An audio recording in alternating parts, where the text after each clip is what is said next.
హల్లెలూయా. దేవుని పరిశుద్ధ నామానికి మహిమ కలుగును గాక. కూడి వచ్చిన మీ అందరూ కూడా పేరు పేరు చేతున వందనాలండి. ఈ అవకాశం ఇచ్చిన తండ్రిని దేవునికి లెక్కించలేని స్తోత్రములు. మరి అదేవిధంగా ప్రేమతో మరి నాకు అవకాశం ఇచ్చిన వాళ్ళ అక్కకి, అదేవిధంగా బావగారికి ప్రత్యేకమైన వందనాలు. మరి అధ్యక్షుల వారికి కూడా ప్రత్యేకమైన వందనాలండి. మరి నా కొరకు చిన్ని ప్రార్థన చేస్తానండి. పరిశుద్ధుడా, మహోన్నతమైన తండ్రి, అత్యంత అల్పుడును అయోగ్యుడును ప్రభువా, నీ మందిరములో నేను నిలవబడుచున్నాను, సహాయం దయచేయండి. పరిశుద్ధాత్మదేవుడా, నా ఉద్దేశములు వేరు, నీ ఉద్దేశములు వేరు.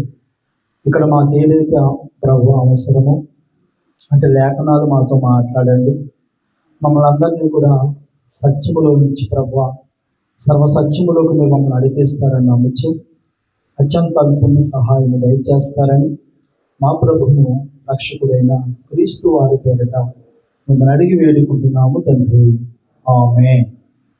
మరి నేను ఒక ప్రభు ద్వారా ప్రేరేపించబడి ఒక అంశాన్ని చెప్పాలని ఆశపడుతున్నానండి. నరుడు ఒంటరిగా ఉండుట ఎందుకు మంచిది కాదు. నా సబ్జెక్ట్ ఏంటంటే నరుడు ఒంటరిగా ఉండుట ఎందుకు మంచిది కాదు. ఒకసారి చెప్పండి.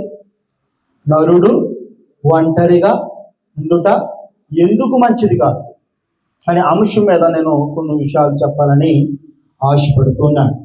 ఆది కాండము మనం చదువుకున్న లేఖన భావం ఒకసారి చదువుకుందామంటే, ఒకసారి చదువుతారా? మరియు దేవుడైన యెహోవా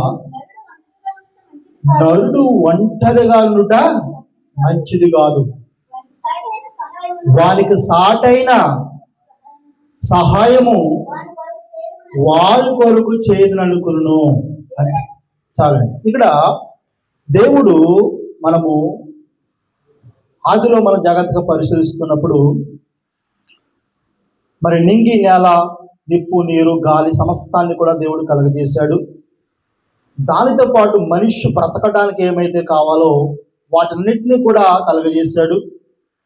తర్వాత ఆదాము గారిని కూడా కలగజేశాడు. ఆదాము గారు కలగజేసిన తర్వాత మరి ఆదాము గారికి కూడా చక్కటి పని చెప్పాడు. ఆదాము గారి యొక్క పని ఏంటండి? పక్షులకి, జంతువులకి పేర్లు పెట్టడం పెడుతూ ఉన్నాడు. అయితే ఆ తలుపు తీసేస్తారండి, ఏమీ కాదు కదా, వేసేస్తున్నారు. సరే, గమనించండి. అయితే దేవుడు మాట్లాడుతున్నాడు, నరుడు ఏమై ఉండకూడదంటండి, ఒంటరిగా ఉంటే గనక మంచిది కాదని దేవుడు తనతో తను మాట్లాడుకుంటూ ఉన్నాడు. ఈ మనిషికి సాటైన సహాయము చేయాలని అనుకున్నాడు. అప్పటికే ఆదాము గారు చాలా సంవత్సరాలు దేవునితో ఉన్నాడు. ఎంతకాలమో మనకి తెలియదండి. అయితే దేవుడు అనుకున్న ప్రకారముగా ఎవరిని తయారు చేశాడండి? అవ్వమ్మ గారు ఒక స్త్రీని తయారు చేశాడు. వారిద్దరిని కూడా ఏం చేశాడు? జతపరిచాడు. జాగ్రత్తగా గమనించండి. ఎప్పుడైతే వీరిద్దరిని కూడా జతపరిచాడో దేవుడు అన్నాడు కదా, నరుడు ఒంటరిగా ఉండుట మంచిది కాదన్నాడు. నిజమే, దేవుడు చెప్పిన మాట మనం జాగ్రత్తగా పరిశీలిస్తే ఈ లోకంలో మరి ఫస్ట్ ఆఫ్ ఆల్ భార్య భర్త బంధం అనేది చాలా గొప్పది, విలువైనది. పరిశుద్ధ గ్రంథం అంతా మనకి అది తెలియజేస్తూ ఉన్నది. భార్య ఒంటరిగా ఉండకూడదు, భర్త ఒంటరిగా ఉండకూడదు. ఇద్దరు ఏక శరీరమై ఉండాలి. కుటుంబంలో దేవుడు ఏర్పరిచిన నియమం ఇది తప్పనిసరిగా జరగాలి. ఇది సంఘానికి ప్రాముఖ్యమైన ఒక మరి ఆజ్ఞ అండి కదండి. సంఘంలో ఎలా ఉండాలంట? భార్య భర్త ఎప్పుడు యాకముగా ఉండాలి. వారు విడిపోతే కనుక ఆ సంఘానికి అర్థమేమీ లేదు. అయితే ఇప్పుడు ఒక చిన్న ప్రశ్న ఏంటంటే, ఆదాము అంతవరకు కూడా దేవుడితో ఉన్నప్పుడు చాలా ఆనందంగా ఉన్నాడు, సంతోషంగా ఉన్నాడు, దినదినము కూడా దేవుడితో గడుపుతూ ఉన్నాడు. ఎప్పుడైతే సాటైన సహాయం చేశాడో, ఎవరిని? అవ్వమ్మ గారిని చేశాడో, కొన్ని రోజులకి ఏం జరిగింది మనకు తెలుసు కదా. ఏం జరిగింది? ఎప్పుడైతే అవ్వమ్మ గారిని చేసుకున్నాడో తర్వాత ఆమె ద్వారా వాళ్ళకి ఏమొచ్చిందండి? మరణం అనేది వచ్చింది. సమస్యలు అనేవి వచ్చాయి. జాగ్రత్తగా గమనించండి. అంటే అటు ఆదాము గారికి, అవ్వమ్మ గారికి, సరే ఆదాము గారి గురించి చూద్దాం. ఇప్పుడు ఆదాము గారికి భార్య వచ్చిన తర్వాత ఏమేమి వచ్చాయి గిఫ్ట్లు? ఒకటి, ఆత్మకు మరణం వచ్చింది. 2, శరీరానికి మరణం వచ్చింది. 3, దేవునితో ఎడబాటు కూడా వచ్చింది. అంటే సాటైన సహాయం లేనప్పుడు బాగున్నాడా మనిషి? సాటైన సహాయం వచ్చాక బాగున్నాడా? సాటైన సహాయము లేనప్పుడే మనిషి ఎలాగున్నాడండి? సంతోషంగా ఉన్నాడు, ఆనందంగా ఉన్నాడు, ప్రశాంతంగా ఉన్నాడు. కానీ ఎప్పుడైతే సాటైన సహాయం వచ్చిందో ఆమె ద్వారా మనిషి ఆత్మలో చనిపోయాడు, శరీరములో చనిపోయాడు, దేవునికి దూరం అయిపోయాడు. అప్పుడు దేవుడు పలికిన మాట అసత్యమా? దేవుడు చెప్పాడు కదా, నరుడు ఒంటరిగా ఉండకూడదని దేవుడు చెప్పాడు కదా. మరి దేవుడు చెప్పింది ఎప్పుడైనా అబద్ధం అవుతుందా అని మనం ఇప్పుడు కూడా ఆలోచిస్తే కనుక పరిశుద్ధ గ్రంథంలో చాలా లేఖనాలు డబల ప్రవచనం ఉంటదండి. ఒకటే మాట ఇద్దరికి సంబంధించిన విషయం. అంటే మన కీర్తన గ్రంథంలో చదువుకుంటాం, చాలా కీర్తన గ్రంథంలోని దావీదు గారి కోసం ఉంటది, అది భవిష్యత్తులో యేసుక్రీస్తు వారి కోసం చెప్తూ ఉంటాడు. ఒకటే మాట. అలాగే ఇక్కడ దేవుడు ఇంకా ఏదో చెప్పాలని ఆశపడుతున్నాడు. ఇక్కడ చెప్పిన నరుడు ఒంటరిగా ఉండడం మంచిది కాదని చెప్పిన మాట ఒక భార్య భర్తలకే కాదు. ఇవాళ మనం సమాజంలో చూస్తున్నాం కదండి, ఎంతమంది భర్తలు భార్యను చంపేస్తున్నారండి? చంపేస్తున్నారు లేదా? ఎంతమంది భార్యలు భర్తలు చంపేస్తున్నారు, భర్తలు భార్యను చంపేస్తున్నారు. ఎంతో మందికి సమాధానం లేని కుటుంబాలు లేవా? మరి దేవుడు చెప్పింది అబద్ధం అవుతుందా? కాబట్టి దేవుడు చెప్పింది ఏంటి? నరుడు ఒంటరిగా ఉంటే మంచిది కాదన్నాడంటే ఇది ఓన్లీ భార్య భర్తల కోసమే కాదు, కానీ ఇంకా ఎవరి కోసమో దేవుడు మాట్లాడుతూ ఉన్నాడు. దేవుడి ఉద్దేశం ప్రకారంగా మనం చూసుకుంటే భార్యకు భర్త, భర్తకు భార్య అనేది తప్పనిసరిగా ఉండాలి, వాళ్ళిద్దరూ ఒకటిగానే ఉండాలి. కానీ దేవుడు మాట్లాడుతున్న మాట ఇంకా ఏదో లోతుగా ఉంది. చూడండి, దీని వల్ల పౌలు గారు దీనికోసం మాట్లాడుతున్నాడు. పరిశుద్ధ గ్రంథములో నుండి ఎఫెసీయులకు రాసిన పత్రిక 5వ అధ్యాయము, ఎఫెసీయులకు రాసిన పత్రిక 5వ అధ్యాయము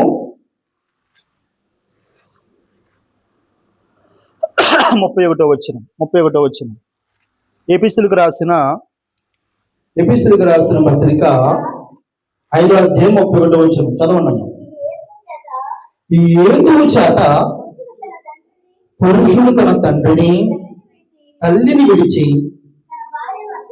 తన భార్యను హత్తుకొనును, వారిద్దరు ఏక శరీరమై ఉందురు.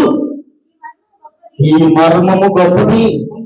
అయితే నేను క్రీస్తును గూర్చియు సంఘమును గూర్చియు చెప్పుచున్నాను. హల్లెలూయా. ఇది మాట జాగ్రత్తగా మీరు గమనించండి, ఇది ఆగిపోతుందండి అన్న.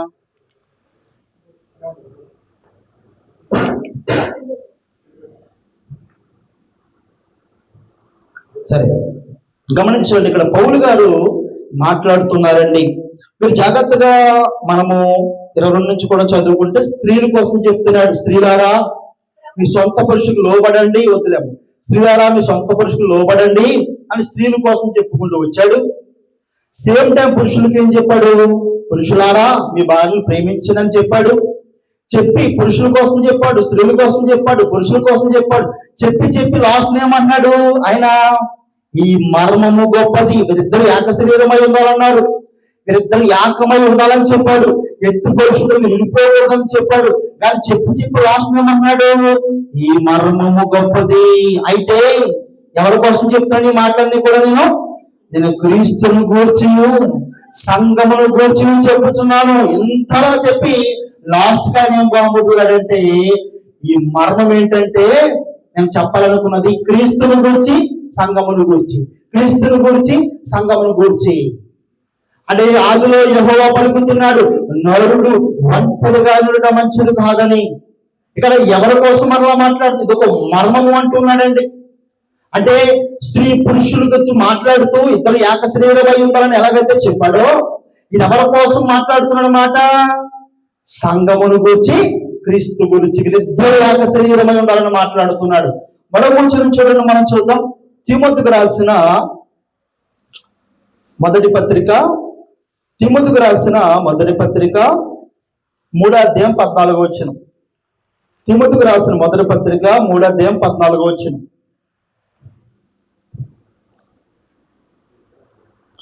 తిమోతికి రాసిన మొదటి పత్రిక 3వ అధ్యాయం 14వ వచనం. శీఘ్రముగా నీ యొద్దకు వచ్చునని నిరీక్షించుచున్నాను, ఆయనను నేను ఆలస్యం చేసిన ఎడల దేవుని మందిరములలో అనగా జీవము గల దేవుని సంఘములో జనులు ఎలాగూ ప్రవర్తింపవలనో అది నీకు తెలియవలనని ఈ సంగతులు నీకు రాయిచున్నాను తిమోతి. ఆ సంఘము సత్యమునకు స్తంభమును ఆధారమై ఉన్నది. నిరపేక్షముగా దైవభక్తిని గూర్చిన మర్మము గొప్పదై ఉన్నది. ఆయన శరీరులుగా ప్రత్యక్షమైన ఆత్మ విషయమై నీతిపరులను తీర్పు పొందును, దేవదూతలకు కనబడును, రక్షకుడిని జనములో ప్రకటింపబడును, లోకమందు నమ్మబడును, ఆరోహుడే తేజోమయుడైను. చూడండి, ఇక్కడ పౌలు గారు తిమోతి గారికి చెప్తూ ఉన్నాడు. ఏమని చెప్తున్నాడు తిమోతి గారికి? తిమోతి, నేను తప్పనిసరిగా ఆ సంఘానికి వస్తాను.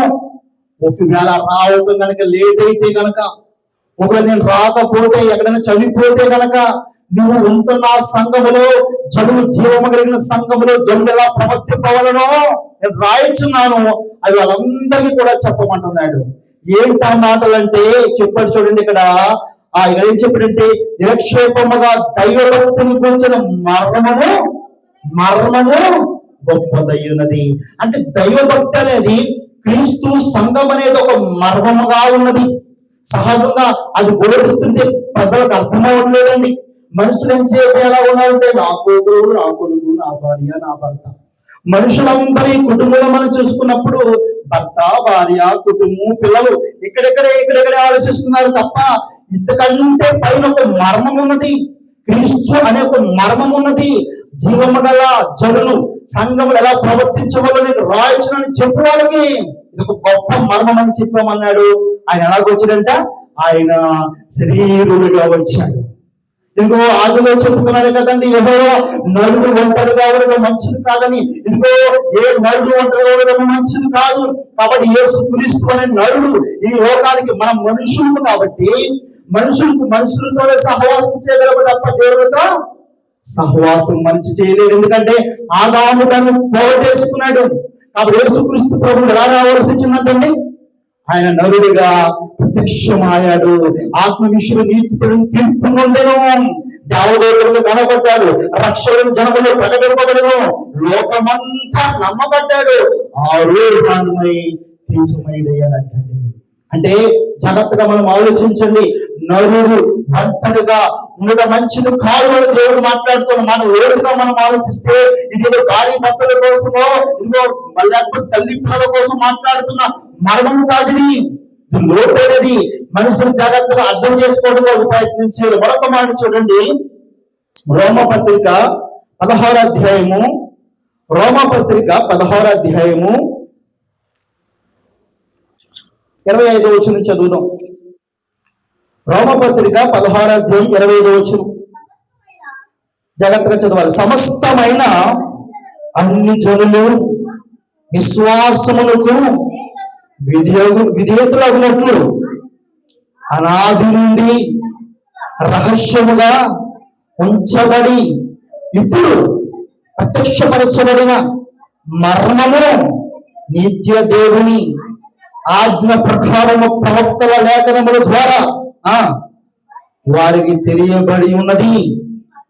ఈ మర్మమును అనుసరించి ఉన్న నా స్వార్థ ప్రకారముగాను, యేసుక్రీస్తును గూర్చిన ప్రకటన ప్రకారముగాను మిమ్మల్ని స్థిరపరచుటకు శక్తిమంతుడును అద్వితీయ జ్ఞానవంతుడైన దేవునికి యేసుక్రీస్తు ద్వారా నిరంతర మహిమ కలుగును గాక. హల్లెలూయా. ఈ మాట మీరు జాగ్రత్తగా మన ఇంటికి వెళ్ళి చదువుకోవడం 3 సార్లు. ఇక్కడ విషయం ఏంటంటే, తండ్రి అయిన దేవుడు ఆది కాలంలోనే అనాథ సంకల్పంలోనే ప్రతి మనుషుడు కూడా నిలబడినట్లు, ప్రతి మనుషుడు కూడా స్థిరపరచుటకు, ఆదాములో పడిపోయే ప్రతి మనిషి స్థిరపరచబడాలంటే, బలపరచబడాలంటే, మళ్ళా తండ్రిని చేర్చుకోవాలంటే ఇక్కడ చెప్తున్నాడు, మిమ్మల్ని స్థిరపరచుటకు శక్తిమంతుడును అద్వితీయ జ్ఞానవంతుడైన దేవునికి యేసుక్రీస్తు ద్వారా నిరంతరము మహిమ కలుగును గాక. ఆ తండ్రి అయిన దేవుడు యేసుక్రీస్తును ఒక మర్మముగా ఏర్పాటు చేశాడు. నీ కొరకు నా కొరకు యేసుక్రీస్తు ప్రభు ఒక మర్మముగా ఏర్పాటు చేసి నిన్ను నన్ను కూడా సంపూర్ణంగా స్థిరపరిచి మళ్ళా తండ్రి వద్దకు చేర్చడం కొరకు ఇదిగో నరుడు ఒంటరిగా ఉండడం మంచిది కాదని క్రీస్తు అనే మనకి సాటైన సహాయం అనేది దేవుడు చెప్పాడు కదండి. యేసుక్రీస్తు ద్వారా మళ్ళా మనము తండ్రికి దగ్గరికి వెళ్ళాలని, పరలోక రాజ్యం వెళ్ళాలని, ఇది జగత్తు పునాది వేయబడే కొరకు ఒక మర్మముగా ఆ తండ్రిని దేవుడు మన కోసం నియమించాడండి. అందుకే అన్నాడు, నరుడు ఒంటరిగా ఉంటే కనుక మంచిది కాదు అంటూ ఉన్నాడు. విషయం అర్థమైపోయింది. ఇప్పుడు ఆదాములో చనిపోయిన మన అందరము కూడా మళ్ళా క్రీస్తు ద్వారా దేవుడు ఏం చేస్తున్నాడండి? ఎఫెసీ పత్రిక మొదలు వచ్చే ఉంటుంది మనకి. యేసుక్రీస్తు ప్రభుత్వం మనందరినీ కూడా ఏం చేస్తున్నాడు? సమాధాన పరుచుకుంటున్నాడు. యేసుక్రీస్తు ద్వారా మళ్ళా మనం సమాధాన పడ్డాం అంటే యేసుక్రీస్తు ద్వారా మళ్ళా కుమారులుగా మనం అయ్యాం, కుమార్తెలుగా మనం అయ్యాం. బాగుంది. యేసుక్రీస్తు ద్వారా మళ్ళా కుమార్తెలుగా అయ్యాం, కుమారులుగా అయ్యాం. అయితే పౌలు గారు మనందరం కూడా బాప్తిస్మం పొందుకున్న తర్వాత మళ్ళా యేసుక్రీస్తు రక్తము ద్వారా, యేసు ప్రభువు ద్వారా మనందరం ఏమయ్యాం? తండ్రికి మళ్ళా మనము వారసులుగా చేయబడుతున్నాం. అయితే పౌలు గారు ఒక మాట చెప్తున్నారు చూడండి. కొరింథీయులకు రాసిన రెండో పత్రిక 11వ అధ్యాయము ఒక్కసారి 1వ వచనం చూడండి. కొరింథీయులకు రాసిన 2వ పత్రిక 11వ అధ్యాయము 1వ వచనం. కొంచెం వివేకముగా నేను మాట్లాడినను మీరు సహింపవలనని కోరుచున్నాను. నన్ను గూర్చి మీరు ఎలాగైనను సహించుడి. దైవాశక్తితో మీ ఎడల ఆసక్తి కలిగి ఉన్నాను. ఎందుకనగా పవిత్రురాలైన కన్యకగా ఒక్కడే పురుషునికి అనగా క్రీస్తుకు సమర్పింపవలనని మిమ్మల్ని ప్రదానము చేసి తిని, కానీ సర్పము తన కుయుక్తి చేత అవ్వను మోసపరిచినట్లు మీ మనస్సులను చెరపబడి క్రీస్తు ఎడలున్న సరళత్వము నుండి, పవిత్రత నుండి ఎట్లయినా తొలగిపోనేమని భయపడుచున్నాను. మరి సంఘం పట్ల ఆసక్తితో పౌలు గారు మాట్లాడుతున్నాడండి. క్రీస్తుకి మిమ్మల్ని అందరిని ఏం చేశాను? ప్రదానము చేశాను. ఎందుకంటే చూడండి, ప్రదానము చేయడం ఇదంతా మీకు అర్థమవుతుంది కదా. ఒక స్త్రీ ఉంటది, ఒక పురుషుడు ఉంటాడు. పురుషుడికి స్త్రీని ప్రదానం చేసిన తర్వాత ఇంకా వాళ్ళిద్దరూ ఏక శరీరముగా ఉంటారు. త్వరలో వివాహం చేసుకోవాలి. ఆ స్త్రీ చాలా జాగ్రత్తగా ఉండాలి. తల్లిదండ్రులు చెప్తారు, అమ్మా నువ్వు జాగ్రత్తగా ఉండాలి. నీ వివాహం అయ్యేంత వరకు కూడా ఒక మరి నీ భర్త దగ్గరికి వెళ్ళేంత వరకు కూడా నువ్వు జాగ్రత్తగా బతకాలి. ఎవరెవరితో వాళ్ళతో మాట్లాడకూడదు. చాలా జాగ్రత్తగా ఉండాలని మనం చెబుతామో అదే తండ్రి స్థానంలో ఉన్న పౌలు గారి సంఘానికి చెప్తూ ఉన్నాడండి. నేను క్రీస్తుకి మమ్మల్ని అందరినీ ఏం చేశాను? ప్రదానము చేశాను.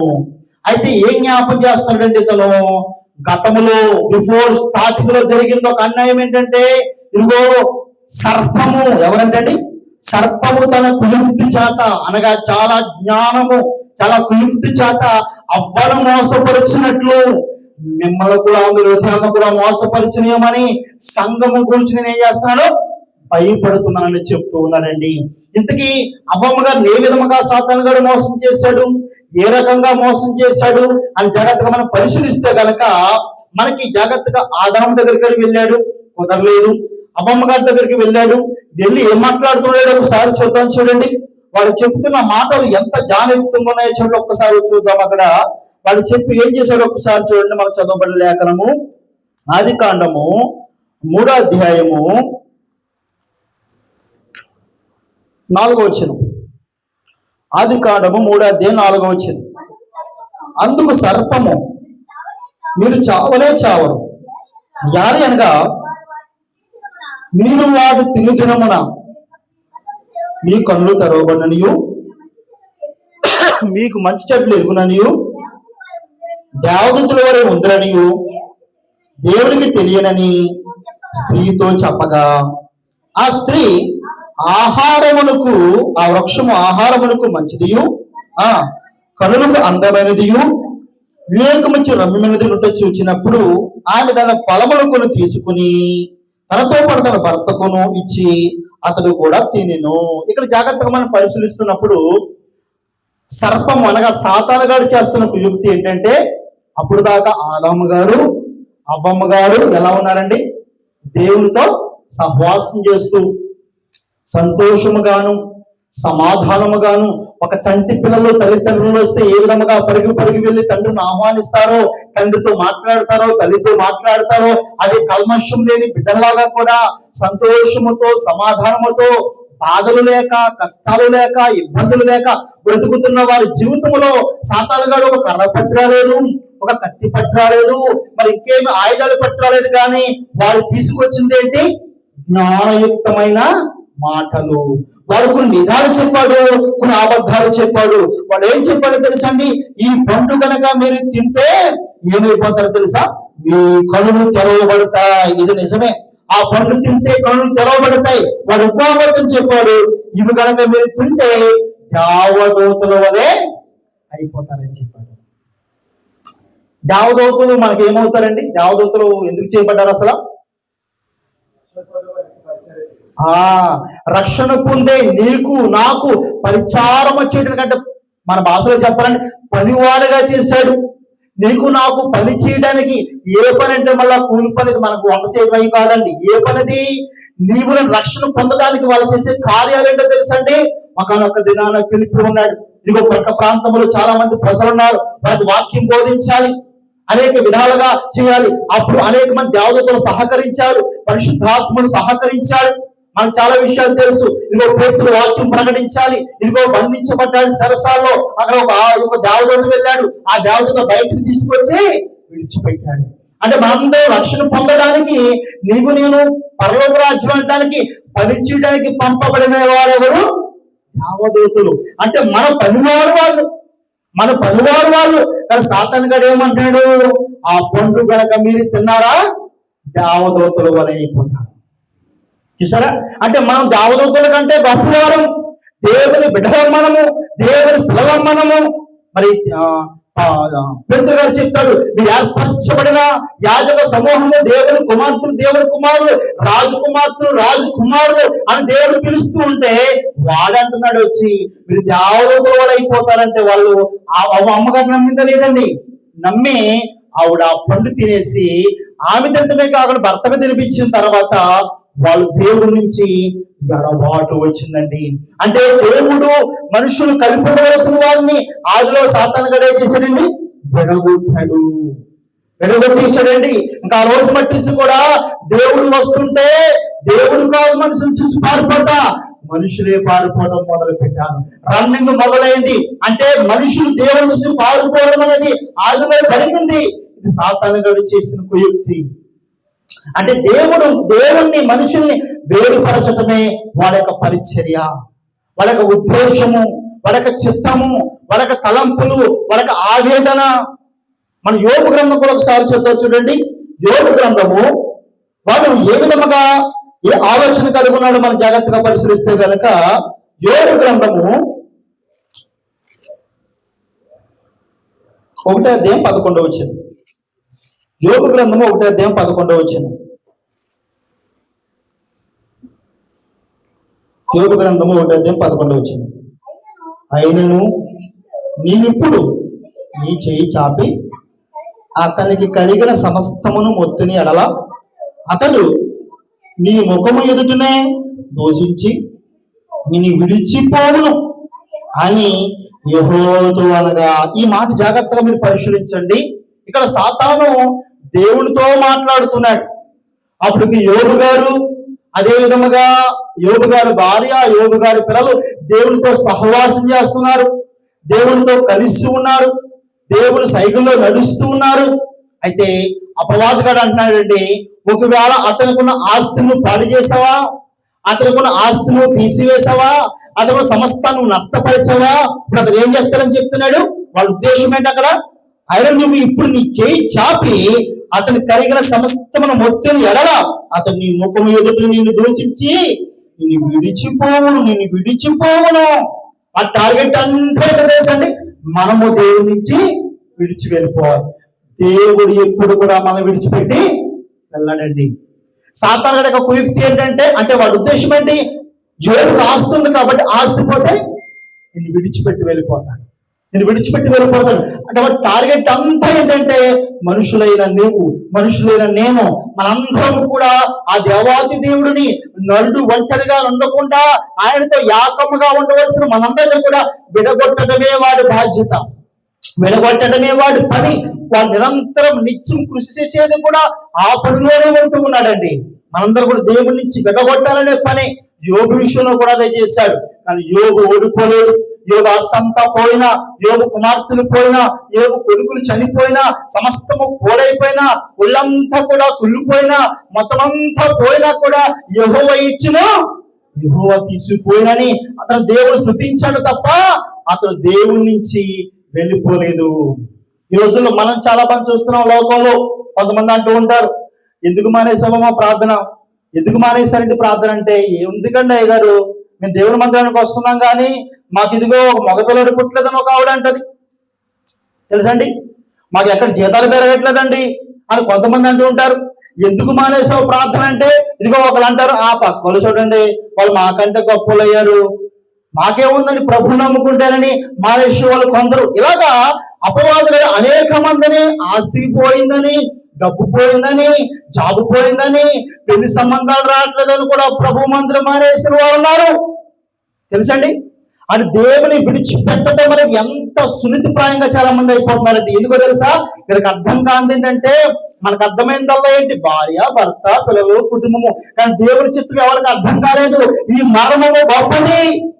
అక్కడ భార్య భర్తల గురించి చెప్పేవాడు, ఇది మర్మములో ప్రజల సంఘముల గురించి, క్రీస్తుల గురించి చెప్పుచున్నాను అంటూ ఉన్నాడండి. ఇది చాలా లోతైన మర్మం నా ప్రియ సహోదరి సహోదరులారా.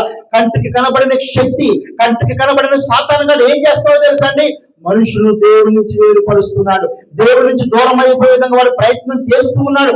దీన్ని మనందరం కూడా గమనించాలండి, గమనించాలి. మనకు వచ్చిన చూద్దాం, చూడండి ఎబ్రీయులకు రాసిన పత్రిక, ఒకసారి అక్కడికి వెళ్ళే ముందు మత్తయి సువార్త చూద్దాం. ఒకసారి చూడండి, మత్తయి సువార్త, మత్తయి సువార్త 12వ అధ్యాయము 43వ వచనం. మత్తయి సువార్త 12వ అధ్యాయం 43వ వచనం. అపవిత్ర ఆత్మ ఒక మనుషుని వదిలిపోయిన తర్వాత అది విశ్రాంతి వెతుకుచు నీరు లేని చోట్ల తిరుగుచుండెను. విశ్రాంతి దొరకనందున నేను వదిలి వచ్చిన నా ఇంటికి తిరిగి వెళుదుననుకుని వచ్చి ఆ ఇంట ఎవరు లేరంటండి, ఆ ఇంట ఎవరూ లేక అది ఊడ్చి అమర్చబడినట్టు చూచి వెళ్ళి తనకంటే చెడ్డమైన మరి 7 దేవుని వెంట పెట్టుకుని వచ్చును. అవి దానిలో ప్రవేశించి అక్కడనే కాపురముండెను. అందుచేత ఆ మనుషుని కడపటి స్థితి మొదటి స్థితి కంటే చెడ్డదగును. అలాగే ఈ దుష్ట తరము వారిని సంభవించినను. జాగ్రత్తగా మీరు గమనించిన పిల్లారా, ఇక్కడ యేసు ప్రభువు ఒక ఉపమానం చెప్తూ ఉన్నాడు. ఇల్లు అనగా మనమే. ఇల్లు అంటే ఎవరండి బైబిల్ పరిభాషలో? మనమే, మనుషులే ఇల్లు. ఈ ఇల్లు అయిన మనుషులలోని ఎప్పుడైతే యేసు ప్రభువుని మనం నమ్ముకుని బాప్తిష్యం పొందుతామో మనలో ఉన్న దురాత్మలు, మనలో ఉన్న అంధకార శక్తులు అన్ని కూడా బయటికి వెళ్ళిపోతాయండి, బయటికి వెళ్ళిపోతాయి. అప్పటి నుంచి వాడికి విముక్తి.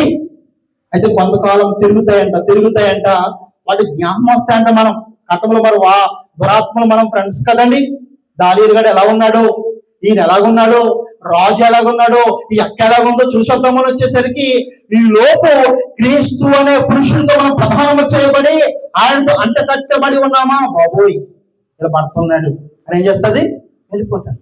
మనం కూడా ఇంటికాడ చూస్తాం కదండి. ఒకవేళ పొరపాటుని భార్య లేక కుటుంబం లేక పురుషుడు ఒంటరిగా ఉన్నాడు అనుకోండి, ఏం చేస్తారు, అందరూ వాడుకుంటారు కదండి ప్రతి పనికి. అది ఒక ఏదో తప్పుడు విషయం అనే కాదు, ప్రతి పనికి వాడుకుంటారు. ఒరే ఆ పనికి వస్తావా, ఈ సహాయం చేస్తావా, ఒరే ఇది ఏదో పని చెప్పుకుని ఒంటరిగా ఉన్న వారిని వాడుకుంటారు. అది స్త్రీ అయినా సరే, ఎవరో పురుషుడు లేడు అనుకోండి, స్త్రీని అందరూ ఎలా చూస్తారండి, చెడ్డగా చూస్తారు. చూడరా, చెడ్డగా చూసి ఆమెను పొందాలనే అభిలాష ప్రతి ఒక్కరికి ఉండదు ఒంటరిగా ఉంటే. సేమ్ టైం ఏం జరుగుతుందో తెలుసా అండి, ఇల్లు అనగా మనుషులమైన మన అందరం కూడా ఎప్పుడైతే క్రీస్తును ధరించుకొని ఉండమో, క్రీస్తుతో సహవాసం కలిగి మనం ఉండమో, క్రీస్తుకు మనకు సంబంధం ఉండదో, ఆయన మన పురుషుడు, మనం స్త్రీతో పోల్చాడు. అప్పుడు మళ్ళా వెనక్కి వచ్చి చూస్తే అంటే దురాత్మ ఒకటే వస్తుందంట. వచ్చి చూసేసరికి వీడిలో ఏమి లేదు, పరిశుద్ధాత్మ లేదు, వాక్యము లేదు, క్రీస్తుతో సంబంధం లేదు. సంఘానికి వస్తున్నామంటే వస్తున్నాం తప్ప నిజంగానండి క్రైస్తవులు మరి సంఘాలకు తెలియదు కానీ ఎక్కడికి వెళ్ళినా సరే బైబిల్ ప్రతిరోజు చదువుతున్నారంటే సహజంగా చాలా మంది చెప్పే ఆన్సర్ బైబిల్ని చదవనండి. ప్రార్థన చేసుకుంటున్నారండి అయ్యగారు, పనికి వెళ్ళే ముందు గబగబా ఒక 5 నిమిషాలు ప్రార్థన చేసి వెళ్ళిపోతున్నాం అంటారు. మరి వాక్యం అంటే వాక్యం కూడా చదువుకుంటున్నామండి, అలాగే ఒక అధ్యాయం తీసుకుంటామండి, ప్రతిరోజుని ఒక 3 వచనాలు చదివి వెళ్ళిపోతామంటారు. ఎంత దౌర్భాగ్యమైన స్థితి. మరి దేవుడు ఈ పరిశుద్ధ గ్రంథాన్ని మన కొరకు, నీ కొరకు రాయించి ఇచ్చి ఈ గ్రంథం అంటే ఇప్పుడు మనకు ఆది యోహాను సువార్తలో ఏముంది? ఆది యందు వాక్యముండును, వాక్యము దేవుని యొద్ద ఉండెను, వాక్యము దేవుడై ఉండెను. ఇవాళ మనుషులు యెరూషలేములో వెతుకుతున్నారు దేవుణ్ణి, కొండల ప్రాంతంలో వెతుకుతున్నారు దేవుణ్ణి, విజయవాడలో వెతుకుతున్నారు దేవుణ్ణి. దేవుడు అన్నాడు గుడి గోడల్లోనే లేను. దేవుడు అంటుంటే ఈ పరిశుద్ధ గ్రంథములో నేను, నన్ను గురించిన మాటలు ఉన్నవి, ఇది నేనే అని దేవుడు చెప్పి చదవండి రా బాబు అంటే ఒక అధ్యాయం చదువుతాడు ఒకడు, 3 వచనాలు చదువుతాడు ఒకడు, ఇలా తెరిచి చదువుతాడు ఒకడు. ఇలా తయారైపోయారండి మనుషులు. అందుకే వాక్యము లేనందులో ఏమవుతుందంట, ఆ దురాత్మ చాలా మంచిది కాబట్టి నేను ఒక్కనే నివాసం చేస్తే ఎట్లాగాని వెళ్ళి వాళ్ళ స్నేహితుల్ని, వాళ్ళ బంధువుని మరి 7 తీసుకొచ్చి ఆ మనుషుల్లోనికి దురాత్మ వస్తాయంటండి. అప్పుడు వారి స్థితి ఎలా ఉంటుందో తెలుసా? మొదటి కంటే భయంకరం. బాప్తీసం పొందబడిన స్థితి ఎలా ఉన్నదో అంతకంటే భయంకరమైన స్థితిలోకి బాప్తీసం పొందిన వారికి వస్తుందంట. ఎప్పుడో నీలో వాక్యము లేనప్పుడు, నీలో ప్రార్థన జీవితం లేనప్పుడు, మంత్రానికి వచ్చలేనిపోతే కాదు. ఇది ఒక మర్మం. ఒక భార్యకు ఎంత సమయాన్ని ఇస్తున్నావు, భర్తకు ఎంత సమయాన్ని ఇస్తున్నావు, పిల్లలకు ఎంత సమయాన్ని ఇస్తున్నావు, పనికి ఎంత సమయాన్ని ఇస్తున్నావు, మరి దేవుడు నీ పురుషుడు రాజ్యానికి చేర్చే పురుషుడికి ఎంత సమయాన్ని ఇస్తున్నావు అంటే చాలా మందికి కూడా సమాధానం లేదండి. చాలా మంది ఇవాళ శుక్రవారం ప్రార్థన అయిపోయిందా అక్కడ పక్కన పడేస్తారు బైబిల్, మళ్ళా వచ్చి శుక్రవారం వరకు తను ముట్టుకోవడం కొంతమంది. అందరి కోసం నేను చెప్పట్లేదండి నా ప్రియ సహోదరి సహోదరులారా, మీరు కనుక క్రీస్తును కలిగి ఉండాలంటే కనుక, నువ్వు ఒంటరిగా కాకుండా క్రీస్తుతో కనుక యాగమయ్యాలంటే కనుక ఈ పరిశుద్ధ గ్రంథం నీకు ఎంతో సహకరిస్తుంది. అందుకు పరిశుద్ధ గ్రంథాన్ని అసలు దేవుడు ఎలా చదవమని చెప్పాడండి? ఎలా చదవమని చెప్పాడు? కొన్ని మాటలు అక్కడ కనబడతాగా. యెహోవా గ్రంథమును ఎలా చదవాలంట? పరిశీలించి చదవాలంట. ఎలాగా? పరిశీలన. మరొక మరి సామెతకారుడు అంటాడు వెండి వెతుకున్నట్లు. ఎలాగా? వెండి వెతుకున్నట్లు. నీ వెండి పడిపోయిననుకో, నీ బంగారం పడిపోయిననుకో, నువ్వు అన్నము తినవు, నీళ్ళు తాగవు, నిద్రపోవు, అది దొరికేంత వరకు ఎదుగుతావు. కానీ పరిశుద్ధ గ్రంథం చాలా మంది ఎలా చదువుతారు తెలుసా అండి? అసలు వాడికి సంబంధం లేదు పుస్తకంలాగా. ఏదో మరి నాకు చదువు ఉందని కాదు, ఇక్కడ చదువున్నా చదువు లేకపోయినా నో ప్రాబ్లం. నువ్వు చదివేది నీ మనసంతా దీని మీదే పెట్టి, వెండి ఎలాగైతే వెతుకుతావో, బంగారం ఎలాగైతే వెతుకుతావో, పరిశీలనగా చదివినప్పుడు దేవుడు నీకు అర్థమవుతాడు. దేవుడు నీకు అర్థమైనప్పుడు ఆ దేవుడితో సహవాసం చేస్తావు. నీకు దేవుడు అర్థం కాకపోతే ఏం సహవాసం చేస్తావు? చూడండి, కొంతమంది మనము ఇప్పుడు చాలా మంది ఇక్కడ కొంతమంది స్నేహితులు ఉంటారు. ఎలా స్నేహం చేస్తారు? అవతల వాళ్ళు మనకు పరిచయం అవ్వాలి, వారేంటో మనకు అర్థం అవ్వాలి, వారు మనస్సు మనకు మన మనసు కలిసినప్పుడు స్నేహంగా ఉంటాం కదండి. క్రీస్తుతో నువ్వు సహవాసం చేయాలని నీకు ఆయన అర్థం అవ్వాలి కదా. నీకు ఆయన అర్థం అవ్వాలని వాటి చదవాలి కదా. నీకు పరిశుద్ధ గ్రంథము చదవండి, నీకు ఆయన అర్థం అవ్వడు. ఆయన అర్థం అవ్వడు, నువ్వు ఆయనతో సహవాసము చేయలేవు. కాబట్టి ఆ దురాత్మలు అంటే చూడండి చాలా మంచివి. మనం ఉన్నాం చూడండి, మనం వస్తే ఒకరి మందిరంలో చేస్తాం, ఒకరిని తీసుకెళ్ళడానికి ఇష్టపడం. మనిషి స్వభావం అంటేది. కానీ దురాత్మ స్వభావం చూడండి, ఒకటే రావట్లేదంట, మరి 7 తీసుకుని వచ్చి అందులో నివాసం చేస్తున్నాయంట. కాబట్టి దినాన్న వాక్యం అనే ఇదిగో క్రీస్తు నీలో లేకపోతే, క్రీస్తు అంటే ఎక్కడో ఉండడం కోరు, ఈ వాక్యం అనే క్రీస్తు నీతో ఉంటే కనుక ఇదిగో వచ్చిన ఆ ఇల్లు ఖాళీగా ఉన్నప్పుడు నిన్ను పోయి ఉంటుంది. అందుకే దావీదంటాడు నేను పాపము చేయకున్నట్లు నా హృదయంలో వాక్యం ఉంచుకున్నానని చెప్పారండి. ఒకసారి మరొక వచనం చూడండి, ఎబ్రీయులకు రాసిన పత్రిక 12వ అధ్యాయము, ఎబ్రీయులకు రాసిన పత్రిక 12వ అధ్యాయము 14వ వచనం. ఎబ్రీయులకు రాసిన పత్రిక 12వ అధ్యాయం 14వ వచనం చదవండి. అందరితో సమాధానమును పరిశుద్ధత కలిగి ప్రయత్నించుడి. అందరితో సమాధానమును పరిశుద్ధతయు కలిగి ఉండుటకు ప్రయత్నించుడి. ఓకే. పరిశుద్ధత లేకుండా ఎవడను ప్రభువును చూడడు. మీరు ఎవడైనా దేవుని కృప పొందకుండా తప్పిపోలేమో అని ఏదైనా వేరు ఏదైనా నుంచి పరవడి పరిస్థితి వలన అనేకులు అపవిత్రులై పోలేమని ఒక పూట పూర్తి కొరకు అభివేశన దశ వంటి వ్యక్తినైన వ్యభిచారైనను ఉండేమో అని జాగ్రత్తగా చూసుకోండి. యాషావు ఆ తర్వాత ఆశీర్వాదం పొందగోరి కన్నీళ్ళు విడిచును, కానీ దానికోసం శ్రద్ధతో వెతికినను మారు మనస్సు పొందిన అవకాశము దొరకక విసర్జింపబడిన మీరు ఎరుగుతారు. ఇక్కడ ఈ లేఖన భావాన్ని మీరు జాగ్రత్తగా చదవండి. ఫస్ట్ ఆఫ్ ఆల్ అందరితో సమాధానంగా ఉండమన్నాడు. పరిశుద్ధత కలిగి ఉండుటకు ప్రయత్నం చేయమంటున్నాడండి. ఎలాగంటండి? పరిశుద్ధులుగా ఉండడానికి ఏం చేయాలంట? ప్రయత్నం చేయాలి. వాస్తవానికి మనము పరిశుద్ధంగా ఉంటామంటే చాలా విషయాల్లో పడిపోతుంటాం కదండి, చాలా విషయాల్లో పడిపోతుంటాం. కానీ నేను పరిశుద్ధుని అంటానికి లేదు. అందుకన్నాడు మనము పాపము లేని వారు అని చెప్పిన ఎడలా దేవుణ్ణి అబద్ధికునిగా చేయవారు అవుదామంట. మనలో పాపం లేదని చెప్పడానికి ఎవరి తరము కాదు. కాబట్టి ఇక్కడ ఏం చెప్తున్నారంటే పరిశుద్ధముగా ఉండడానికి ప్రయత్నం అయితే చేయాలి. కొంతమంది ఆ ప్రయత్నము కూడా చేయరు. ఏ పాపంలో పడిపోయారో అక్కడే చచ్చిన వారు వలె ఉంటారు. అసలు ప్రయత్నం చేస్తే దేవుడు సహాయం చేస్తాడండి. అక్కడ ప్రయత్నించుడి, పరిశుద్ధత లేకుండా ఎవడను ప్రభువును చూడని చెప్పి మీలో ఎవడైనను దేవుని కృపను పొందకుండా తప్పిపోనేమని చేదైనా వేరే ఏదైనా మొలిచి కలవరపరచడం వలన అనేకులు అపవిత్రులైపోదురేమో అని ఇక్కడ మరలా దేవుడు అనగా దేవుని సేవకుడు బాధపడుతున్నాడు. ఏమని బాధపడుతున్నాడు తెలుసండి? మీలో ఎవడైనా దేవుని కృపను పొందకుండా తప్పిపోనేమో. కృప అంటే ఏంటో తెలుసండి? ఇప్పుడు మన పరలోక రాజ్యం వెళ్ళటము అనేది అసలు మనకి వెళ్ళకూడదు ఊరు ప్రకారం.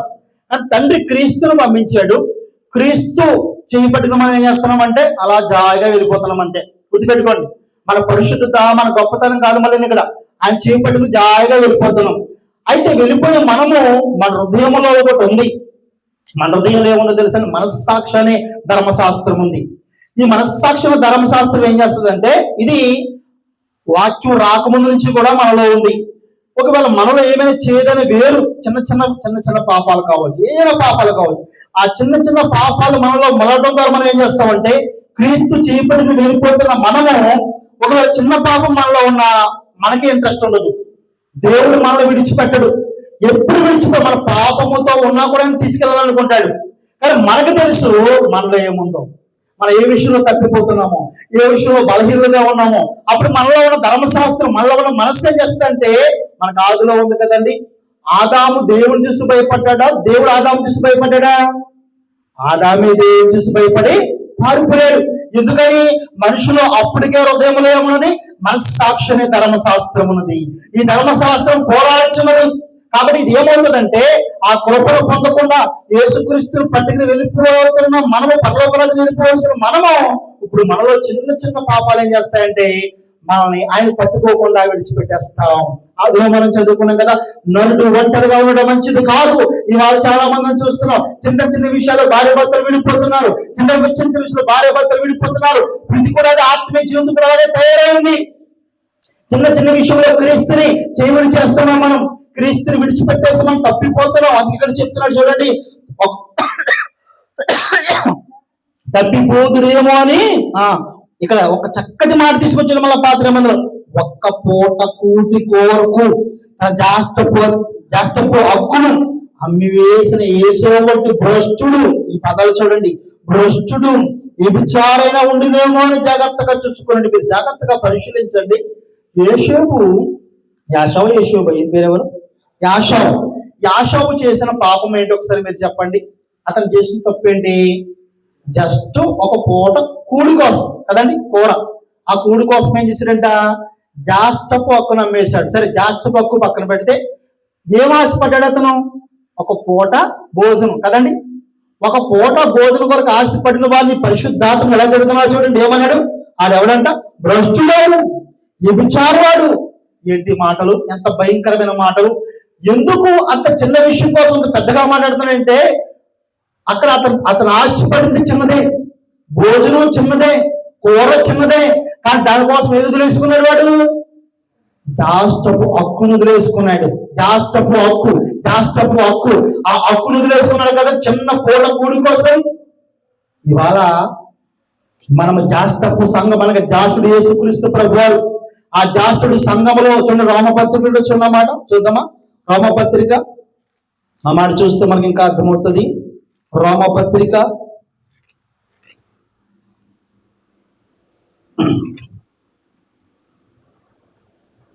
ఎవరి దగ్గర ఉంటే చదవడు, లేకపోతే నేను చూస్తాను.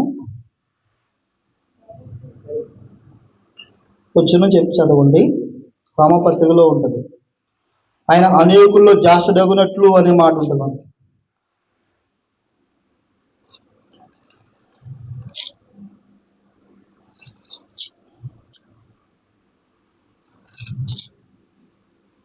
రామపత్రికను కొరింథీ పత్రిక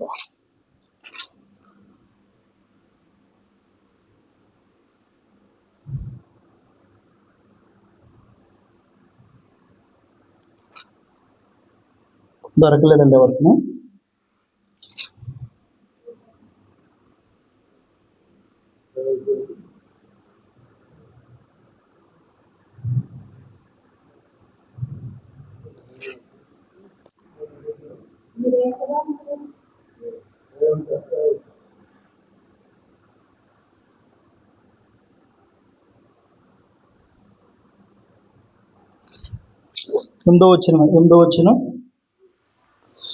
ఎనిమిదో వచ్చిన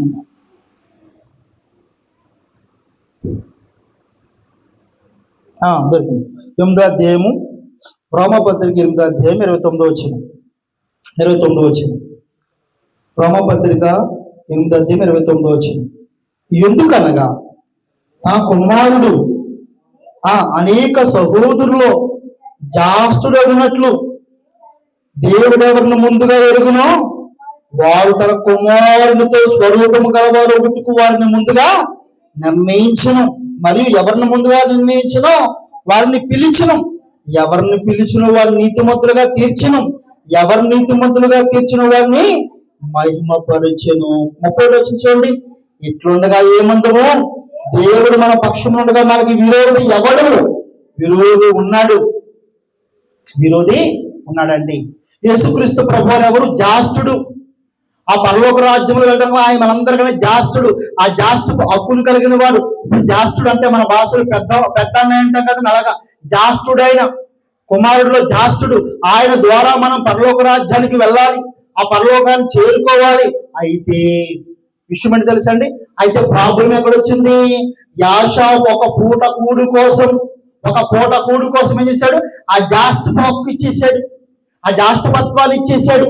ఇవాళ ఆ జాష్టపక్కు మళ్ళీ మనకు ఇప్పుడు ఎలా వచ్చింది? మనందరికీ మనకు ఆదాములో కోల్పోయాం మనం పరలోక రాజ్యం వెళ్ళే కృపను. ఇప్పుడు యేసుక్రీస్తు వారి ద్వారా మళ్ళీ మన జాష్టపక్కు వచ్చింది. ఆ హక్కును మనము పోగొట్టుకునే స్థితి ఎలా ఉంటుంది తెలుసా అండి? పెద్ద పెద్ద పాపాలు ఏమి మనం చేయకలేదు, పెద్ద పెద్ద కార్యాలు మనం ఏమి చేయకలేదు, పెద్ద ఏదో దుర్మార్గం మనిషిని చంపాల్సిన పని లేదు. అందుకే యాష ఒక్క పూట కూడా కోసమే వాడు జాష్టపక్కులు అమ్మేశాడు. మనం కూడా చిన్న చిన్న పాపాల విషయంలో, చిన్న చిన్న లోపాల విషయంలో ఏం చేస్తుంది తెలుసా అండి? దేవుడిని విడిచిపెట్టేస్తాం, దేవుడి నుంచి మనం దూరం అయిపోతాం. ఏ గొడవ జరగని కొన్ని చోట్ల చూస్తూ ఉంటామండి. క్రిస్మస్ జరుగుతుంటే, పండుగలు జరుగుతుంటే కదా మన క్రైస్తవులకి, కొంతమంది ఆ పండగ పేరు చెప్పి ఒక కుటుంబం మానేస్తుంది ప్రార్థన మందిరం. ఎందుకు మానేశారంటే వాళ్ళు చెప్పారు రీజను, మాకు కోడి మాసం కూర లేదంటారు ఒకరు, మాకు బిర్యానీ లేదంటారు ఒకరు. నిజమండి, ఇలా చిన్న చిన్న విషయాల్లో మా కొడుకుకి పాట ఇవ్వలేదు, మా కూతురు డాన్స్ ఇవ్వలేదు, ఇలా చిన్న చిన్న పేర్లు చెప్పి ఆ జాష్టు సంఘం హక్కును పోగొట్టుకున్న పనికి వారు చాలా మంది సంఘాలలో ఉన్నారు. ఒకవేళ మనలో కూడా ఉంటారేమో. ఒక పూట చిన్న చిన్న విషయాలను బట్టి క్రీస్తుని వెంబడించకుండా, ఎందుకంటే క్రీస్తు ద్వారా తప్ప పరలోక రాజ్యం మనకి ఎవరి ద్వారా రాదు. లాస్ట్ బోర్డు చూసి మనం ముగించుకుందాము. లాస్ట్ గా ఒకసారి యోహాను సువార్త 15వ అధ్యాయము 1, 2, 3 వచనాలు చదివి మనం ముగించేసుకుందాం. సమయం అయిపోయింది కాబట్టి యోహాను సువార్త 15వ అధ్యాయము 1, 2, 3 వచనాలు. నీ నిజమైన ద్రాక్షవల్లిని, నా తండ్రి వ్యవసాయకుడు. నాలో ఫలింపని ప్రతి తీగను దాన్ని తీసి పారవేయను. ఫలించు ప్రతి తీగ మరి ఎక్కువగా ఫలింపవల్లని దానిలో పనికిరాని తీగను తీసివేయను. నేను మీతో చెప్పిన మాటను బట్టి మీరు ఇప్పుడు పవిత్రులై ఉన్నారు. నా యందు నిలిచిండుడి, మీ యందు నేను నిలిచి ఉందును. తిరిగి ద్రాక్షవల్లిలో ఉంటేనే గాని తానంతట తాను ఎలా ఫలింపదో, అలాగే నా యందు నిలిచి ఉంటే గాని మీరును ఫలింపరు. ఈ మాట జాగ్రత్తగా గమనించండి. మన అంశం పేరేం పేరండి? నరుడు ఒంటరి ఉండటం మంచిది కాదు. అంటే మనము ఫలించాలంటే, ఆత్మీయ జీవితంలో ఫలించాలి. యేసుప్రభు చెప్పాడు, నేనే మార్గము, నేనే జీవము, నేనే సత్యం. పరలోక రాజ్యానికి వెళ్ళడానికి యేసు ప్రభు తప్ప మరి ఎవరో కూడా మార్గము కాదండి. పరలోక రాజ్యానికి చేర్చేది యేసు ప్రభు తప్ప మరెవ్వరి ద్వారా మనం వెళ్ళమండి. అయితే యేసు ప్రభు ఇప్పుడు అన్నాడు, మీరు నాలో ఉండాలి, నాతో మీరు ఉండాలి. నాతో ఉంటే తప్ప మీరెవరు ఫలించరంటే పరలోక రాజ్యం వెళ్ళరు. నరుడు ఒంటరిగా ఉండడం మంచిది కాదంటే నీవుగా పరలోక రాజ్యాన్ని చేరలేవు, నీవుగా పరలోక రాజ్యాన్ని పొందుకోలేవు. కాబట్టి నీ ఆత్మీయ జీవితంలో, నీ ఆత్మీయ బ్రతుకులో నీవు ప్రతి విషయంలో కూడా యేసు ప్రభు మీద ఆధారపడాలి, క్రీస్తు ప్రభువా మీద ఆధారపడాలి. యేసు ప్రభు సహాయం తీసుకోవాలి. ప్రభువా నా స్థితి ఇది అని దేవుడికి చెప్పుకుని యేసు ప్రభుతో సమాధానపడి మనం ముందుకు కొనసాగాలి తప్ప ఇదిగో యాసావులాగా ఒక పూట కూడు కోసం దేవుడు విడిచిపెట్టేవాడుగా ఉండొద్దు. నీలో మనసు అనే ధర్మశాస్త్రం ఉన్నది. ఆ మనసును ఏతువు చేసుకుని క్రీస్తు నుంచి నువ్వు వెళ్ళిపోవద్దని ప్రభు మాట్లాడుతున్నాడండి. దయచేసి మన జీవితంలో సాతాను గారు చేసే పనుల్లో ఒకటే దేవుని నుంచి వేరుపరచడం. వాడి జీవితంలో చేసే పనంతా అదేనండి. కాబట్టి మనం మెలుగు కలిగి, జ్ఞానం కలిగి మనం ఎలాగ ఉండాలంటే, ఎన్ని కష్టాలు వచ్చినా, ఎన్ని బాధలు వచ్చినా, ఎన్ని సమస్యలు వచ్చినా, మన ఆత్మీయ జీవితంలో ఎలా ఉన్నప్పటికీ కూడా ఎవరినైనా విడిచిపెట్టుకోవచ్చు, కానీ క్రీస్తును మనము విడిచిపెట్టకూడదు. క్రీస్తుతో నడిస్తే, క్రీస్తుతో ఉంటే గనక మన ఆత్మీయ జీవితము బహుగా ఫలిస్తాము. ఆ పరలోక రాజ్యానికి మనం వెళ్తామండి. ఒక్క వచ్చిన లాస్ట్గా చదివించి ముగించేస్తాను. రోమపత్రిక 10:2-3 వచనాలు ఒకసారి చదవండి. ఇశ్రాయేలు కోసం ఒక మాట చెప్పి నేను ముగించేస్తాను. రోమపత్రిక 10:2 వచనాలు. రోమపత్రిక 10:2 వచనం. రోమపత్రిక 10:2 వచనం. వారు దేవుని యందు ఆసక్తి గలవారని వారిని గురించి సాక్ష్యం ఇచ్చుచున్నాను. ఆయనను వారి ఆసక్తి జ్ఞానానుసారమైనది కాదు. అనగా వారు దేవుని నీతిని ఎరగక తమ స్వనీతిని స్థాపింపబోనుకొనుచున్నారు, దేవుని నీతికి లోబడలేదు. హల్లెలూయా. లాస్ట్కి వెళ్ళి గురించి ఎందుకు చెప్పని తెలుసండి? ఇశ్రాయేలు యొక్క ప్రజలంట చాలా భక్తి పరులంట. దేవుడు అంటే వాళ్ళకి చాలా ఇష్టం అంట. దేవుడు అంటే చాలా ప్రేమ అంటండి వాళ్ళకి. కానీ వాళ్ళ రక్షణ పొందలేకపోతున్నారు. వారి కోసం ప్రార్థన చేస్తున్నాను అన్నాడు. ఎందుకో తెలుసా? ఎందుకు రక్షణ పొందుకోలేకపోతున్నారు తెలుసండి? వాళ్ళ స్వనీతిని స్థాపించాలని చూస్తున్నారు. వాళ్ళ స్వనీతి మీద ఆధారపడుతున్నారు, వాళ్ళ సొంత క్రియల మీద ఆధారపడుతున్నారు. నిజంగా వాళ్ళ భక్తి విషయంలో చాలా సహాయం చేస్తారు, చాలా క్రియలు చేస్తారు. కానీ ఉపకారం ఏముంది? క్రియల వల్ల కాదు, కానీ యేసుక్రీస్తు వల్ల మనము పరలోక రాజ్యానికి చేరుతున్నామన్న మాట గుర్తుపెట్టుకుని, ఇదిగో వారు వలె మనం తప్పిపోకుండా, స్వనీతి మీద ఆధారపడకుండా, ఏదేమైనా సరే మనం ఒకటేనండి, యేసు ప్రభు పాదాలు పట్టుకునే వారుగా ఉండాలి. దినదినం ఆయనతో సమాధాన పడాలి. ఇదిగో పౌలు అంటాడు, ఇదిగో క్రీస్తు పేరట మేము మిమ్మల్ని బతిమాలు ఆడుకుంటున్నాము, సమాధాన పడమని బతిమలాడుకుంటున్నామని మరి పౌలు గారు కూడా చెప్పాడు. కాబట్టి నా ప్రియ సహోదరులారా, నరుడు ఒంటరిగా ఉండటం మంచిది కాదు. ఈ లోకంలో నీకు ధనం లేకపోయినా పర్వాలేదు, డబ్బు లేకపోయినా పర్వాలేదు, ఎవరు లేకపోయినా పర్వాలేదు, క్రీస్తు లేకపోతే కనుక నరకాగ్నిలోకి మనం వెళ్ళిపోతాం. కాబట్టి అన్ని స్థితుల్లో కూడా మనము ప్రయత్నించాలి, పరిశుద్ధంగా బ్రతకడానికి, క్రీస్తుతో కలిసి బ్రతకడానికి, ప్రార్థన చేయడానికి, వాక్యం చదవడానికి ప్రయత్నించేవారుగా ఉండాలని కోరుకుంటూ ఈ మాటలు ముగిస్తున్నాను. మీ అందరికి కూడా వందనాలండి. అందరికీ వందనాలు.